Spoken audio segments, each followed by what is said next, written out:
Thanks so much for joining us today for Dragonblade Authors Unplugged. I'm really excited. We have author Meara Platt with us today and Carolyn Warfield and Rose Phillips. Ladies, it's so nice of you to join us, and it's great to talk to you. I appreciate you taking the time to be here. Nice being with you. Happy to be invited. Yes. Great. So we have 3 releases this week. We'll start with Meara. Your book released on Wednesday this week. Is that right? Actually, Wednesday at midnight. So technically today. So almost. And it's A Lion in the Rough, and it's one of the Lion's Den books. Yes. And this one is connected with 2 other brothers. Is that right? That's right. Yeah. The first book was Shane Lion, and that was the Lion Surprise, which is a really fun story. Actually, I don't want to go off on a tangent, but it's just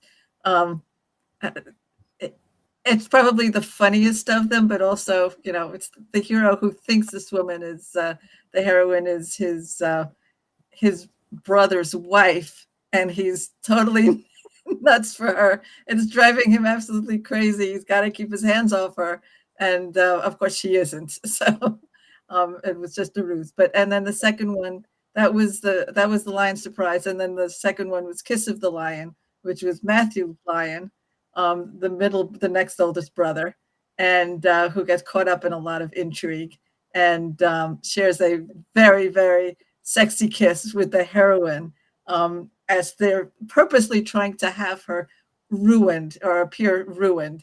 Oh, yes, that's terrible. It's all for intrigue. It's all for to actually to save her father, and he needed to get into the house as her. Of course, he was going to do the honorable thing and marry her, right? Once she's supposedly ruined, even though it's all. Supposedly sham betrothal. I love it. Yeah, that's it.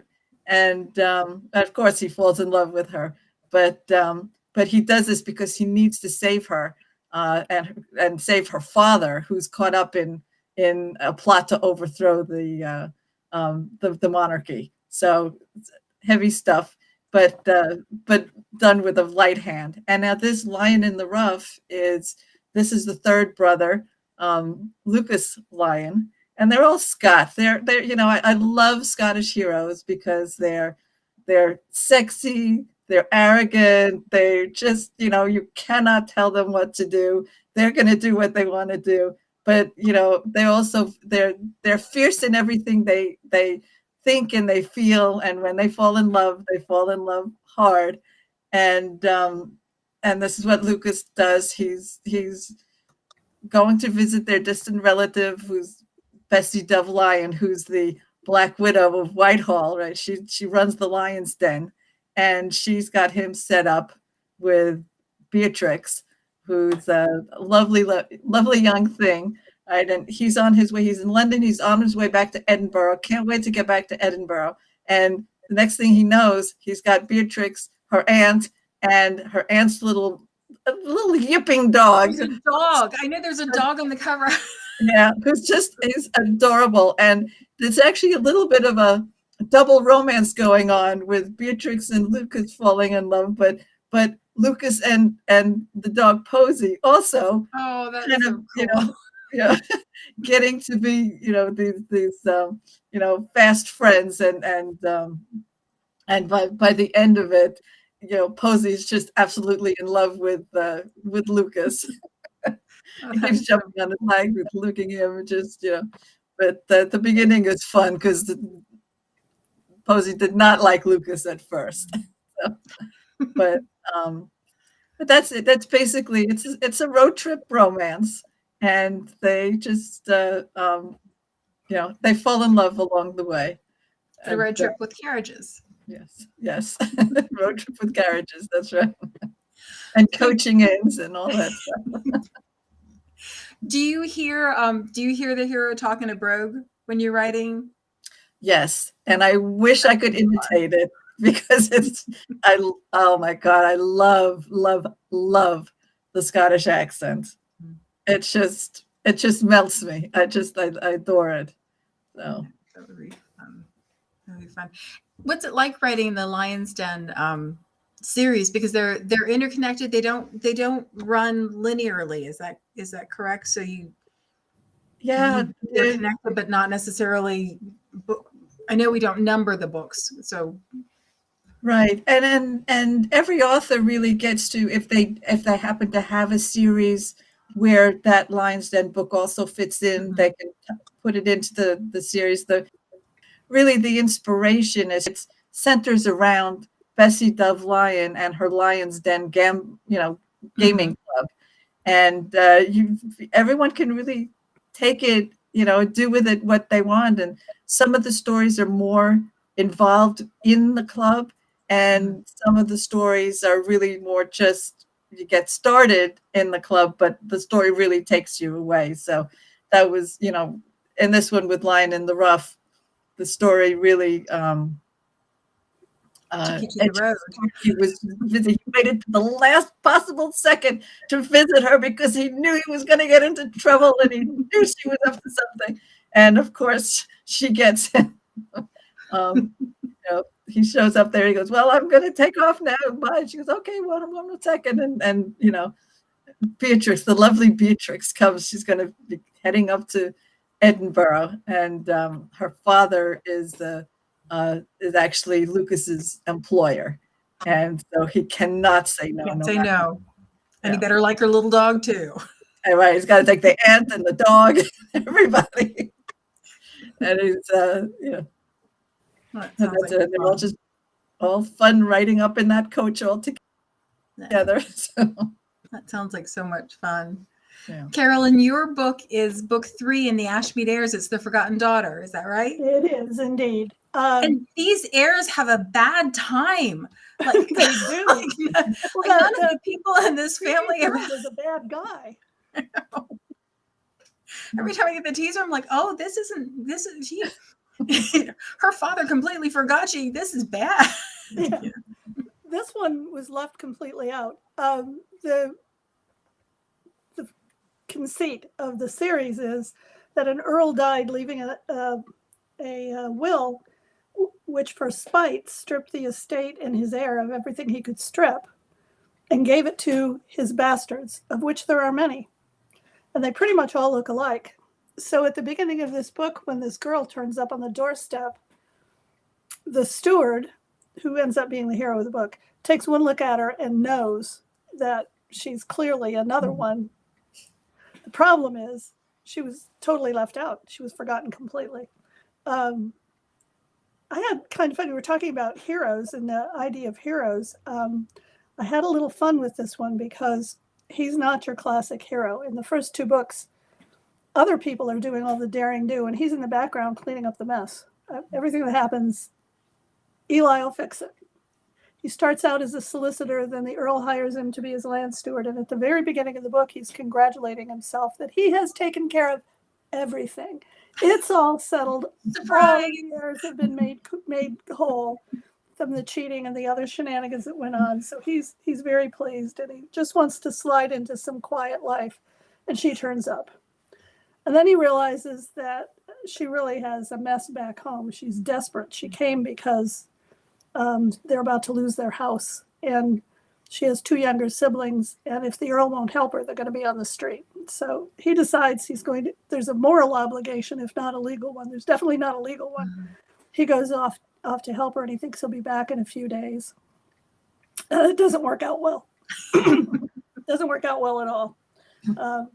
In the meantime, she doesn't think he's exactly her idea of a hero. In fact, there's one place where she says, a hero would have whisked her off on his carriage and gone off and taken care of it, not sat behind a desk questioning whether she had a legal right.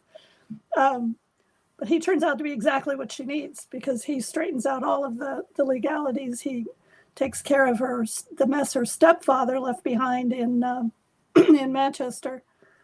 And he discovers that the stepfather left these gambling debts that some rather nasty people are attempting to collect on. They can't have money, they'll take her. So that's the part where in the tag where it says he'll solve her problems or risk his life trying. Even if he dies trying, yeah. Yeah. Because the people who want her are pretty nasty, and they're basically, it's white slavery, it's trafficking. And once they have a client who particularly likes red hair, and they're after her. So he ends up needing to rise to the occasion. He can be a hero when he needs to. He might seem like a mild-mannered land steward, but Eli can be a hero when he has to. He's pretty wonderful, actually. I adore him.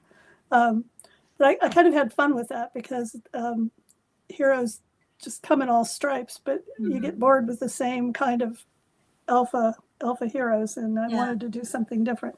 In fact, when she first disappears when they kidnap her, his blasted older brother shows up on a white horse. It's like, oh yeah, sure. Go ahead, be a hero. But in the end, it's Eli who does the rescuing. Mostly because he's very orderly in his thinking, and he reasons through who they are, where they are, why they are. And he goes after them to find their yacht, which he assumes is anchored somewhere in the northwest of England. So I had to do some research into ports and inlets, but learned a lot about Liverpool and Manchester and that area and Chester. Cool. So I like him a lot. He's very dear. Never underestimate a quiet hero. The unlikely ones are sometimes the most interesting. He's unlikely, but he absolutely is a hero. But my favorite scene is they get attacked in a carriage, and they have guards, but they get attacked by this band of bandits still looking for her and trying to pull her out of it. And Eli kills somebody. And the soldier who's their guard says, have you ever shot someone before, Mr. Benson? And he says, no, but it needed doing. It's a good scene. That's right before he kisses the heroine quite thoroughly. At that point, there's no question. Yeah, those thorough kisses are the best ones. Yes, they are. Cool. Oh, Rose, your book is your first Dragonblade book, and it's Love Denied, and it's Honorable Intentions, and the cover is gorgeous. When the cover for this one came across my desk, it's like, it's so beautiful. But can you tell us a little bit about your book? Sure. I'm just going to say all three covers are beautiful. I'm stunned when I see them. They're fabulous. Your covers are all great. It's odd how hard it is for me to talk about books. I'm listening to you, Meara and Carolyn, and you're talking so comfortably and freely, and I'm like, oh my, I have to talk about my book. Your baby that you love. It's a lot easier to talk about other people's books. Yes, I can imagine. Yeah. Well, Love Denied, obviously, is a Regency romance, and Honorable Intentions, I chose that name for the series because each of the books, they do the wrong thing for the right reason. So the whole catalyst to everything is their intentions are so sincere and so good, but their decisions are just absolutely wrong and awful. So they're not light.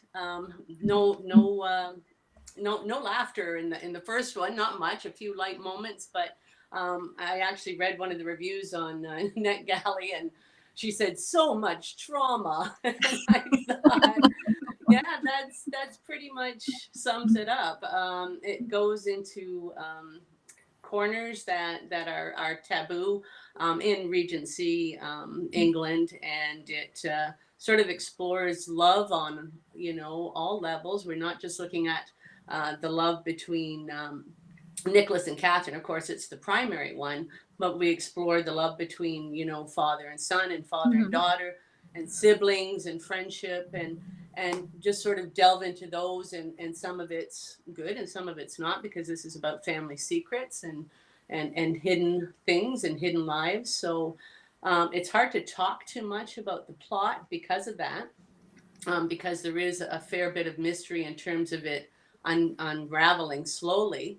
But Catherine and Nicholas are childhood sweethearts. Nicholas and his brother lived on the neighboring estate to her and her brother. So the three boys played together, and she had lost her mother at a young age that she doesn't even remember her. So her life was trailing these boys around. And in teenage years to young adulthood, they fell in love, Nicholas and Catherine, but he was the second son, and he felt he didn't have enough to offer her. So he got a commission and went to the continent, and unfortunately was gone for 4 years, which is a long time, and life changes and things happen. And family secrets put her in a place where she promised to marry his brother instead of him. So that betrayal is what he comes home to when his brother actually dies before a marriage can happen, in a hunting accident. And he comes home because his father's had a stroke, and he needs to take over the management of Woodfield Park. So all that trauma happens prior to the story starting and gets woven in as you begin reading. He, as a captain, he participated in a horrific battle in Badajoz, overtaking a fortress where there was a tremendous, there were several battles there. But yeah, the last battle there was awful. The losses were so huge that the British, who did win that particular battle, the general soldier population kind of lost their minds, and they pillaged Badajoz, and they plundered, they raped, they murdered, and the officers felt they had no power to stop it. They were far outnumbered. So he was one of the officers who couldn't stop the soldiers, couldn't stop that happening. So that's the baggage he's coming home with. So he's already a little damaged, a little wounded, or actually a lot wounded. And then he comes home to find out that the one thing that has kept him going through all the darkness had promised herself to his brother. So, yeah, poor him, poor her, Poor though, guy. but her, wrong decision for all the right reasons, which is what unfolds in the story. So it's correct me if I'm wrong, it's the Napoleonic War, is that right? it is, yes. Okay. Yeah. Did you have to do a lot of research to build his backstory so you knew what was going on, or is that something you had been interested in before you started writing?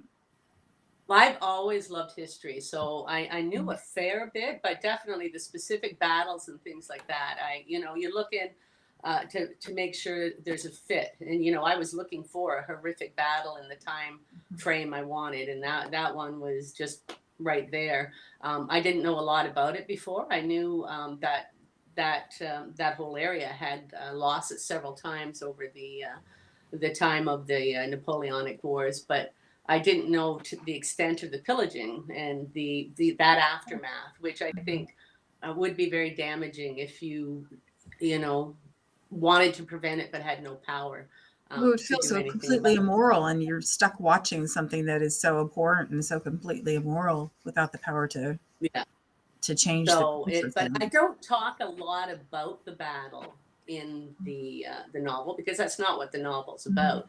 But when we see his background, when we see his emotional state, there comes a point where he reveals that particular battle. So it's a moment in the story where we get to see just why he's so angry and so gruff and so putting up barriers and not allowing anybody in. So yeah. Are we going to meet the siblings in the other stories, or are your books connected in a different way? They're connected in a different way. It's through friendship. Oh, cool. So his best friend helps him through the crisis point in this story, and it's his story and his wife's story that we pursue in book 2. And of course, his wife, Thornwood's wife, has become best friends with Catherine in this book, so they're already connected that way. And then the woman that is connected to all of them is Sophia Tesoro, and she features, her story comes up in book 3. That's the one I'm working on right now. So cool. Yeah. Awesome. So usually when we get to this point in the talk, we talk about writing process. But I was thinking as I was going through, especially Carolyn, your author interview was so much fun this week, and that's up on the Dragonblade website. If you haven't had a chance to see that, you can go to the Dragonblade website, and it's there in one of our blog posts. But one of the things that everybody have been talking about lately is what they're reading or books that were important to them growing up. And so I was curious if there were series that that resonated with you, or books that you were particularly drawn to. And then I'm also really curious about what you are reading now. Is anybody reading anything any particularly compelling, or have something that they're feeling particularly connected to, or do I have to pick somebody? I can pick somebody if I have to. Don't pick me. I'm still working my way through all of those holiday collections and getting very opinionated. Some of them are wonderful, some of them are not. So, but I read a really good novella, and I can't remember the name of the author, so I'm no help to you. Isn't that terrible? I think you do the whole this was the story, this was the setup, this was it. I don't remember the title. Yeah. I used to sit at a desk in a public library and have people come up and say, I read this book and it was green. And this happened and this happened. Can you find it for me? So I used to be pretty good at that, but it's been a while. Well, I can tell you what I'm avoiding reading. What are you avoiding reading? Go Tell the Bees I'm Gone, Diana Gabaldon. Why are you avoiding it? Well, because I become so immersed in her writing and her story, I will not get my own writing done. So it's the carrot that is being dangled at the end of the first draft of book 3. I've been fortunate enough. She comes and does a writer's conference near me every year.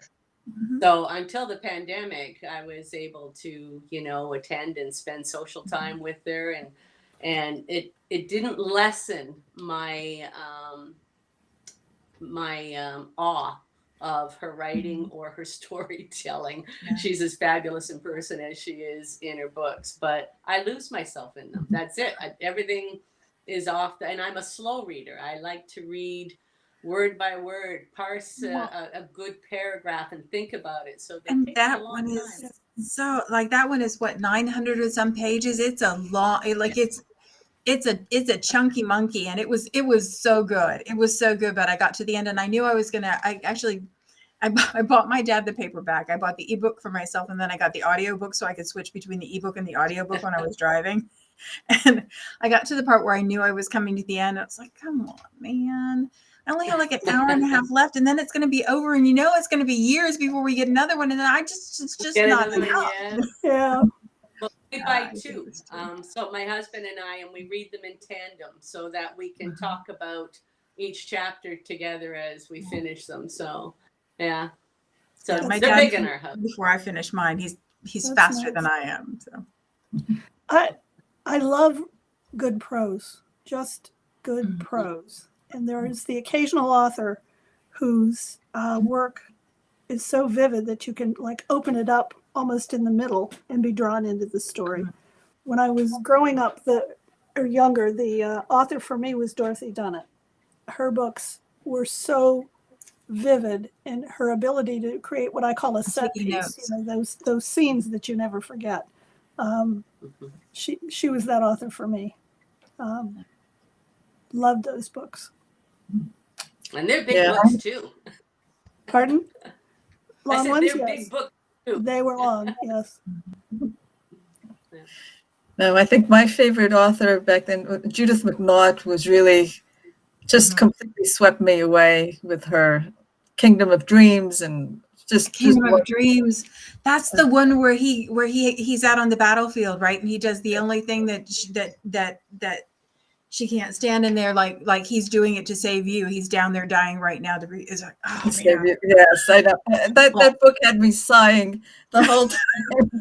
Everything was magnificent about it. But now I it's become. I really just start reading Dragonblade authors. I'm just like one click. The quality is so good. I have so many favorites among Dragonblade I know. author. How many auto buys can you have? You know, it's just one right after another. Well, And you then know, we're on my Kindle Unlimited subscription too.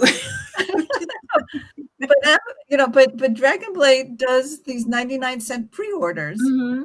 and for all of the authors, which Yep. sometimes when I do my own private books, I probably post a higher pre-order, but they do the 99 cent, and I can see why. It's just like, you love it. I've said, oh, here's another one, click. Here's another one, click. It's just, for me, it's just, I'm working my way through governesses I'm now. I'm trying to remember if I have both of your books on pre-order already. Yeah. So I'm going to go and look at my collection, and as soon as we I'm get off the- notorious for multiple clicking. Every time I click, I say, oh, that looks nice. Click. You pre-ordered this. Yeah, exactly. Well, I've been trying to post the pre-order scrolls every Monday so that if you don't have them, you can get, you can see them. We also on our webpage have a, since we have the brand new webpage up, which launched the first of the year, we have a pre-order page that shows where all of our pre-orders. So you get on the home page, you'll get the 6 that are coming up, but if you click on the pre-order page, it'll take you to where all of them are, so you never have to miss one. But, You guys are so great. Terrific. well, why don't we talk, since we have a few minutes yet? why don't we talk a little bit about writing? Rose, I've never interviewed you before, so I don't know whether you're a plotter or whether you're a pantster. Do you set up and do a little bit of both, actually, because I always have an arc. I have a sense of where I'm going to begin, sort of a puddle that I'm going to splash in. And I know where I'm going to land. I know where I need to get to. But other than that, I tend to sit down about 7 a.m. every morning and an early morning writer. Yeah.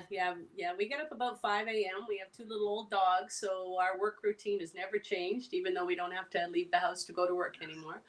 I sit and I write, but I have those sort of anchor points in my mind. I know where I need to get to on the journey, where to punch, but I don't really have, I don't sit down and write a plan, or I know a lot of people do that in detail and it works for them. For me, I just sort of let it go and see where they're going to go, because often I have intentions. I'll lie there at night and go, okay, well, tomorrow this is going to be what I write. And I start writing, and that's not at all what I'm going to write. And that's not at all what I write. It goes somewhere else. And I like to let that run. So I guess a plantster, Do you get characters first, or do you get situations? Do you usually have the people in your head first, or do you know what you want to put them in? It varies depending on what I'm writing. The young adult books that I've written, quite often the voice comes to me first, the character, and then I start to see what their for young adult in particular, what their crisis point is that I want to flesh out and see. I think for the Regency, for any of the historical fiction I've written, I have a sense of story, and then the people fall into it, and quite often a lot of people fall out of it. They just start popping up, that I had no intention of creating.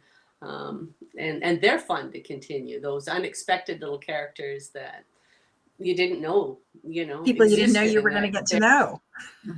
Yeah. So, yeah. And there's some that are popping up now that I'm like, oh, I think I want to know a little more about you. I'm going to set you aside right now. You only get to do this in this story, but let's see what you do next time. So lots of times, if you want to know more about them, readers do too. It's like we fall in love with all the secondary and tertiary characters and want little bits and pieces of all of them.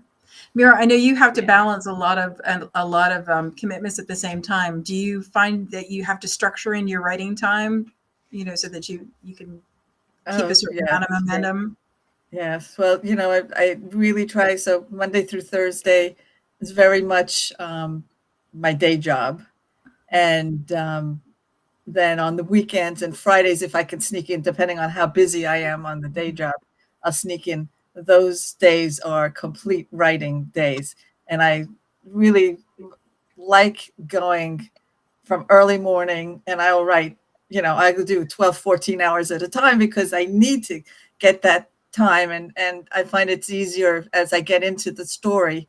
Often I'll lose the first hour or two just rereading the beginning so I can get back into the story. Acquainting yourself. Yeah. Yeah. That makes sense.